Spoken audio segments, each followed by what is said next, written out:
తెలంగాణ రాష్ట్రంలో పేదల పక్షాన నిలబడి ప్రజారంజక పరిపాలనను అందిస్తున్న కాంగ్రెస్ ప్రభుత్వాన్ని ముఖ్యమంత్రి రేవంత్ రెడ్డిని ప్రజలు ఎల్లవేళలా ఆదరించాలని నాగార్జునసాగర్ శాసనసభ్యులు కుందూరు జేవీ రెడ్డి అన్నారు. శనివారం మండలంలోని కొప్పోలు క్రాంతి ఫంక్షనల్ నందు ఏర్పాటు చేసిన నూతన రేషన్ కార్డులు కళ్యాణ లక్ష్మి చెక్కుల పంపిణీ కార్యక్రమానికి ముఖ్య అతిథిగా విచ్చేసిన శాసనసభ్యులు కుందూరు జేవీ రెడ్డి మాట్లాడుతూ, గత 10 సంవత్సరాలలో జరగని అభివృద్ధిని కాంగ్రెస్ ప్రభుత్వం కేవలం 20 నెలలలోనే సాధించిందని, కాంగ్రెస్ ప్రభుత్వం ఎల్లప్పుడూ పేదల పక్షాన నిలబడి పేదలకు న్యాయం చేస్తుందన్నారు. కాంగ్రెస్ ప్రభుత్వం అమలు చేస్తున్న ఇందిరమ్మ ఇల్లు, నూతన రేషన్ కార్డులు, కళ్యాణ లక్ష్మి, షాదీ ముబారక్, రైతు బంధు వంటి సంక్షేమ పథకాలను ప్రజలు సద్వినియోగం చేసుకోవాలని, కాంగ్రెస్ ప్రభుత్వాన్ని ఆదరించాలని తెలియజేశారు. ఈ కార్యక్రమంలో దేవరకొండ ఆర్డీఓ రమణారెడ్డి, గూరెంపూడి తహసీల్దార్ పి శ్రీనివాస్, ఆర్ఐలు Nazeer, Hakeem, SI P Madhu, market committee chairman Chandrashekar Reddy, మాజీ ZP vice chairman Karnati Lingareddy, మండల కాంగ్రెస్ అధ్యక్షుడు తంగుళ్ల సర్వయ్య, మాజీ జెడ్పీటీసీ గాలి రవికుమార్ గౌడ్, కాంగ్రెస్ నాయకులు కంచర్ల వెంకటేశ్వర్ రెడ్డి, విజయేందర్ రెడ్డి, చనమల్ల జగదీశ్వర్ రెడ్డి, సూదిరి జగదీశ్వర్ రెడ్డి, రాధాకృష్ణ పంతులు, చనమల్ల యాదవరెడ్డి, ఆవుల వెంకన్న, లింగారెడ్డి, యువజన సెక్రటరీ కమంతం జగదీష్ రెడ్డి, యువజన అధ్యక్షుడు కొత్త నాగరాజు, ఎస్సీ సెల్ అధ్యక్షుడు మేడి వెంకన్న, ఎస్టీ సెల్ అధ్యక్షుడు గణేష్ నాయక్, వెలుగు యాదయ్య, మాజీ ప్రజాప్రతినిధులు, కాంగ్రెస్ కార్యకర్తలు, లబ్ధిదారులు తదితరులు పాల్గొన్నారు.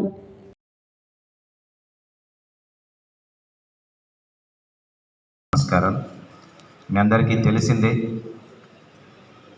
ప్రభుత్వం ఏ సంక్షేమ కార్యక్రమాలు ప్రవేశపెట్టినా అవి అందరికీ వర్తింప చేయాలంటే కావలసినటువంటి ముఖ్యమైనటువంటి అర్హత రేషన్ కార్డు ఉందా? ఇందిరమ్మ ఇల్లు కావాలంటే రేషన్ కార్డు ఉందా? స్కాలర్షిప్ రావాలంటే రేషన్ కార్డు ఉందా? ఆరోగ్యశ్రీ కావాలంటే రేషన్ కార్డు ఉందా? ఇట్లా ఏ ప్రభుత్వం ప్రవేశపెట్టినటువంటి సంక్షేమ కార్యక్రమాలను అమలు చేయాలంటే ప్రామాణికం ఏంటంటే రేషన్ కార్డు.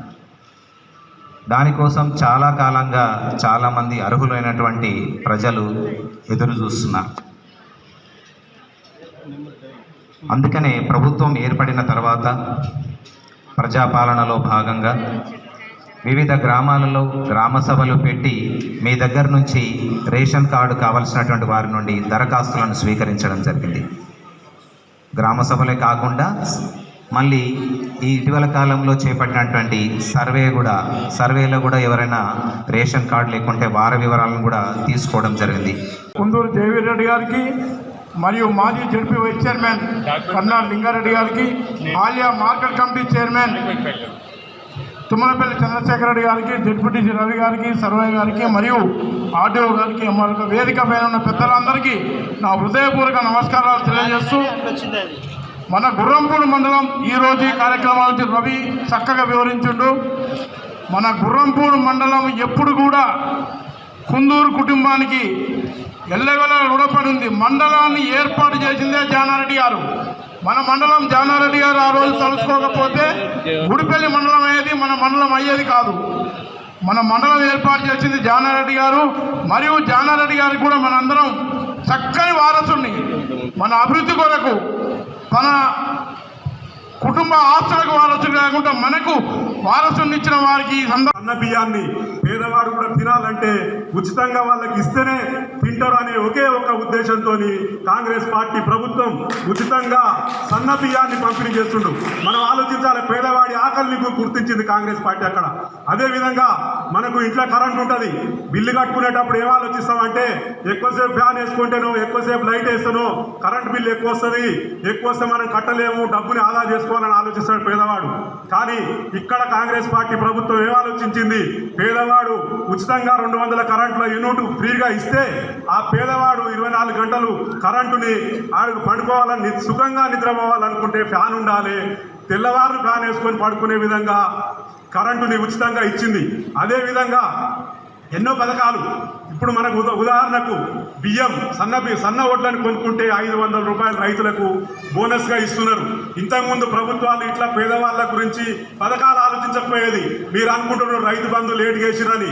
ఏ పేదవాడికి రైతు బంధు కంటే ఎక్కువ ఉపయోగమైంది.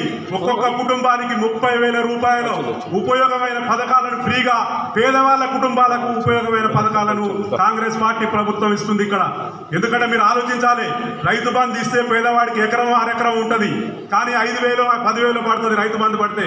అదేవిధంగా పేదవాడికి అలా ఉచిత కరెంట్తోని సంవత్సరానికి 10,000 రూపాయలు, బియ్యంతో. పురంపూడి మండలం నుంచి వివిధ గ్రామాల నుంచి విచ్చేసిన నా సోదరిమణులకు అందరికీ పేరు పేరున నా నమస్కారాలు తెలియజేసుకుంటున్నాను.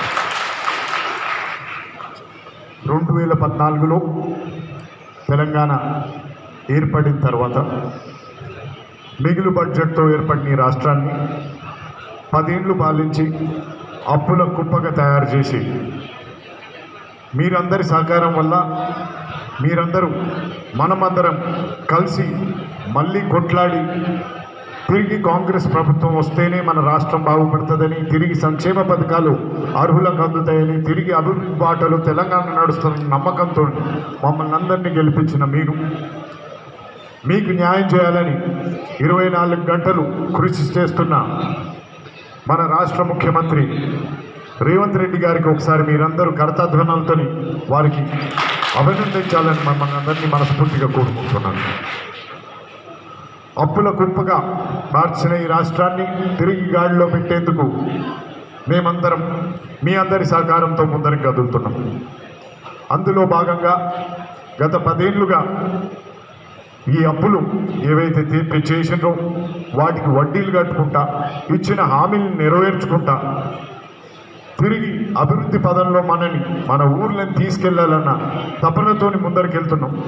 మీరందరూ గమనించారు, గత 18 నెలలుగా అనేక సంక్షేమ పథకాలు, అందులో ముఖ్యంగా ముందుగా ఇచ్చిన హామీ ప్రకారం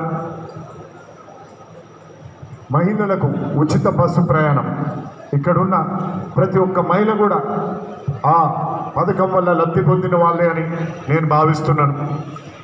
ఇక విద్యారంగంలోకి వస్తే మన పిల్లలకి మంచి భోజనం దొరకాలని మనం గతంలో ఉన్న మెస్ ఛార్జీల కంటే మంచి మెరుగైన మెస్ ఛార్జీలను పెంచి మంచి మెరుగైన భోజనం ఇప్పుడు పిల్లలకి అందిస్తుండడం వల్ల గతంలో గురుకుల సీట్లు కానీ స్కూళ్ళ సీట్లు కానీ అన్నీ మిగిలిపోయేవి.